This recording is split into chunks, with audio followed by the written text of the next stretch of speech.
A reading from the book of Genesis. God said, "Let us make man in our image, after our likeness. Let them have dominion over the fish of the sea, the birds of the air, and the cattle, and over all the wild animals and all the creatures that crawl on the ground." God created man in his image. In the divine image, he created him. Male and female, he created them. God blessed them, saying, "Be fertile and multiply. Fill the earth and subdue it. Have dominion over the fish of the sea, the birds of the air, and all the living things that move on the earth." God also said, "See, I give you every seed-bearing plant all over the earth, and every tree that has seed-bearing fruit on it to be your food.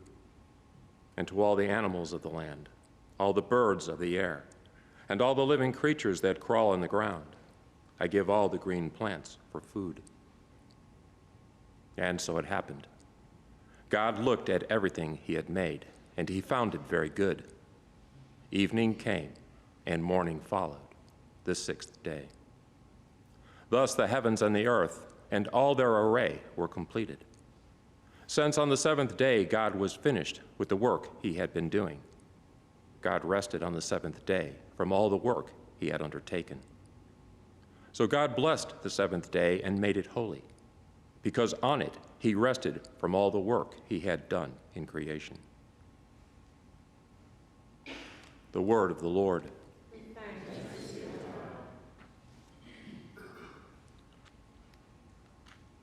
Lord, give success to the work of our hands. Lord, give success to the work of our hands. Before the mountains were begotten, and the earth and the world were brought forth, from everlasting to everlasting, you are God. Lord, give success to the work of our hands. You turned men back to dust, saying, "Return, O children of men. For 1,000 years in your sight are as yesterday, now that it is past, or as a watch of the night." Lord, give success to the work of our hands. Teach us to number our days aright, that we may gain wisdom of heart. Return, O Lord, how long? Have pity on your servants. Lord, give success to the work of our hands. Fill us at daybreak with your kindness, that we may shout for joy and gladness all our days. Let your work be seen by your servants, and your glory by their children.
Dominus vobiscum. Lectio Sancti Evangelii secundum Matteum.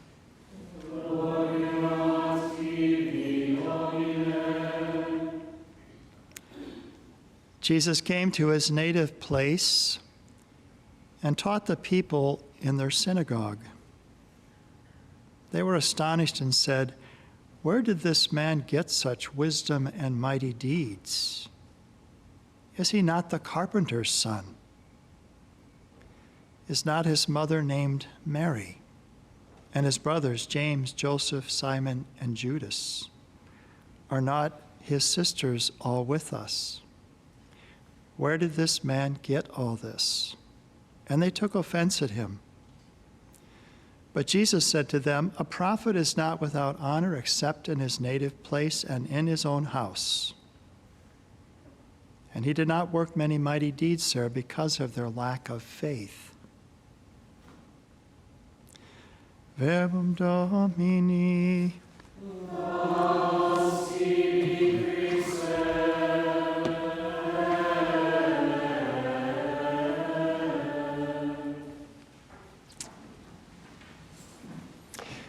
We are delighted to have our young ladies singing for us today on this feast of St. Joseph the Worker. And we have a treat for you that the post-communion hymn today was actually written by our good friend Donna. And it's a song that she recently wrote in honor of St. Joseph. They'll be singing that as our post-communion hymn today.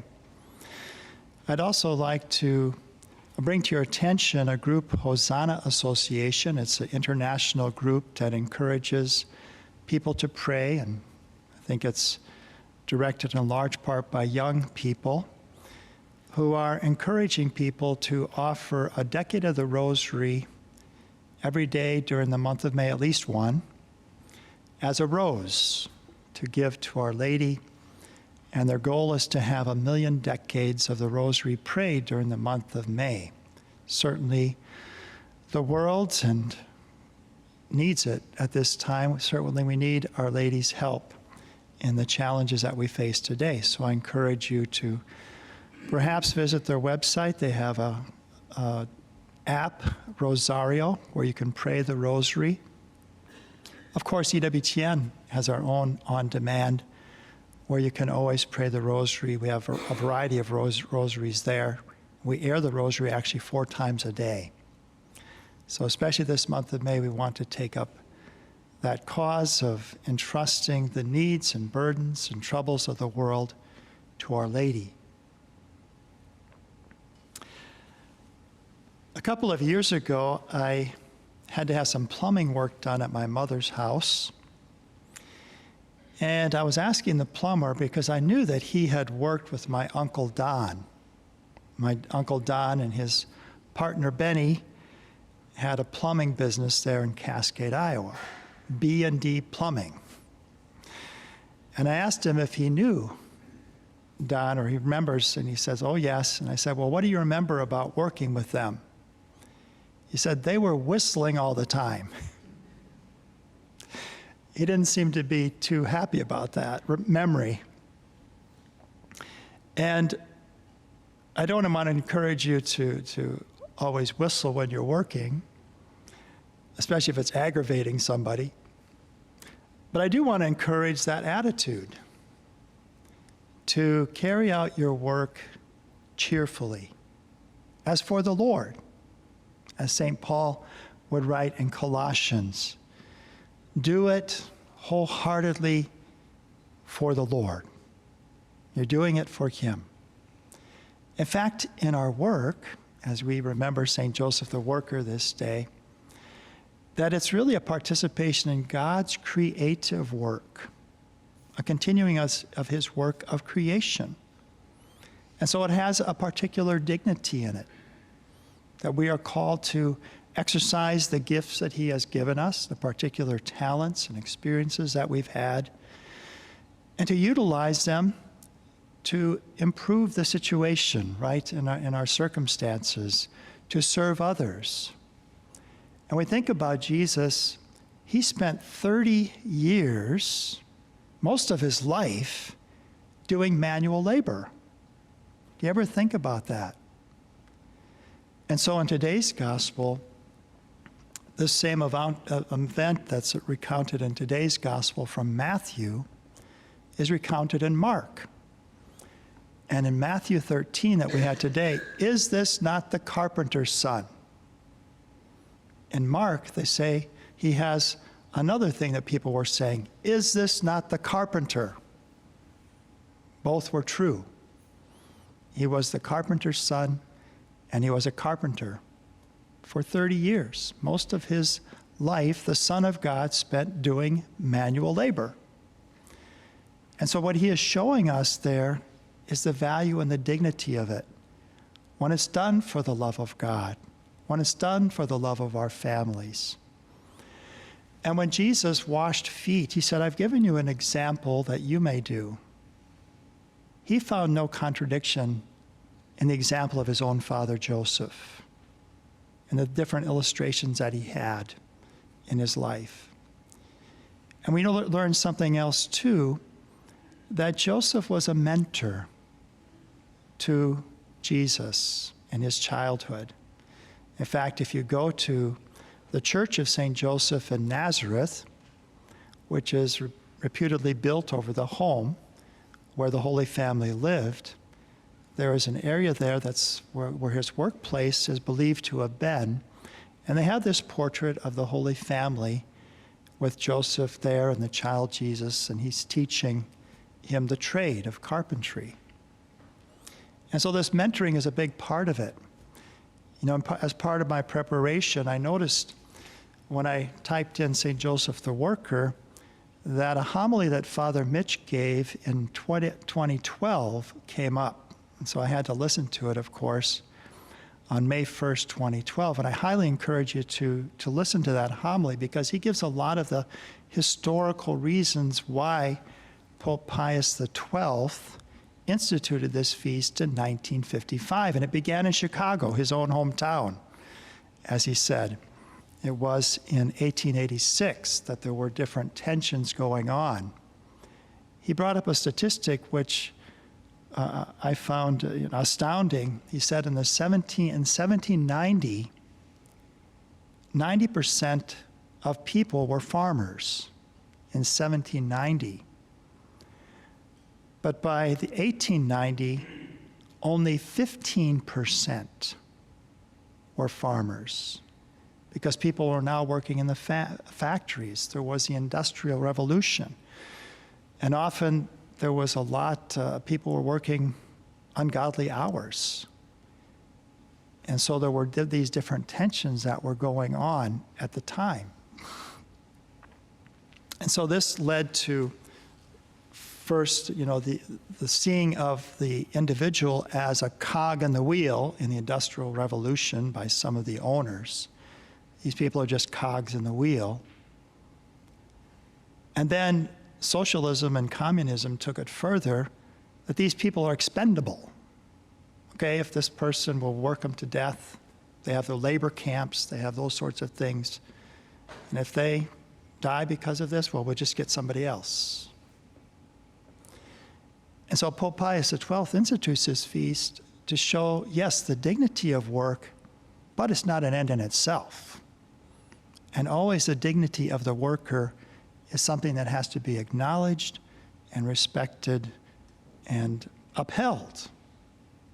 The dignity of that particular work and their particular needs, not just their service to the work, although, of course, that's a good contribution that they're making, but also the dignity of the individual.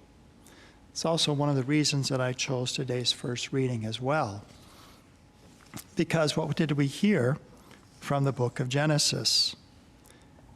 That God created man in his image. In the divine image, he created him, male and female, he created them. And so we have this dignity, and recently the Vatican issued this document, Dignitatis Infinita,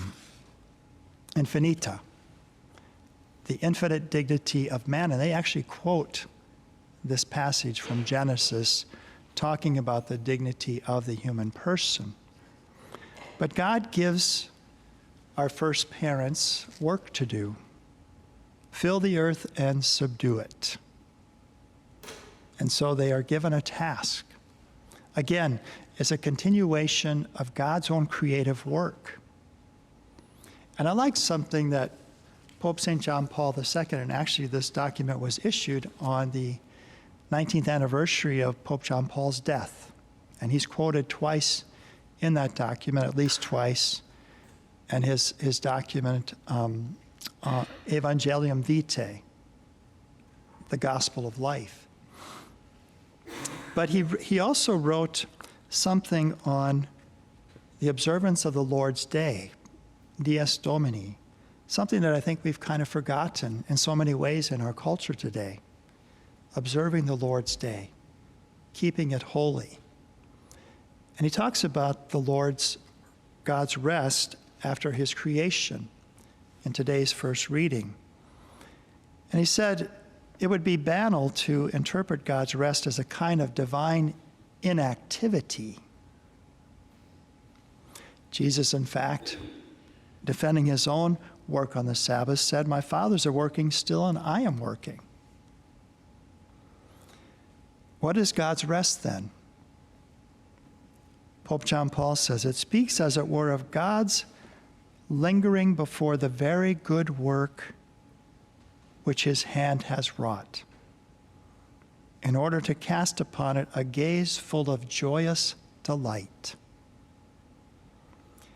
This is a contemplative gaze which does not look to new accomplishments, but enjoys the beauty of what has already been achieved. It is a gaze which God casts upon all things, but in a special way upon man, the crown of his creation. So it is good for us when we've done a hard work. I remember being on the farm and, okay, you're going to paint this fence. Well, it looks like it's a mile long. But when you've finished painting that fence, there's a feeling of accomplishment. You can kind of sit back and you could look at that beautiful white fence, and that you took part in God's creative work to beautify his creation there in your own place, in your own situation. So there's a place for us to enjoy what we've accomplished. And that's where the Lord's Day helps us to do that. It doesn't all depend on us. We depend on God's providence. And to observe the Lord's Day, to keep it holy, as much as we can, avoiding making other people work as well. But making it a day of rest, a day of family, a day of maybe visiting the lonely, those sorts of charitable things that we can do on the Lord's Day to keep it a day that is holy. So work is good, it has a dignity, but it's not an end in itself. It's not that we are cogs in the wheel and that has to be the all-consuming thing in our life. No, there's something greater. And it is work that actually helps us to grow in developing our personalities, developing our skills, developing our interaction with others and working with others.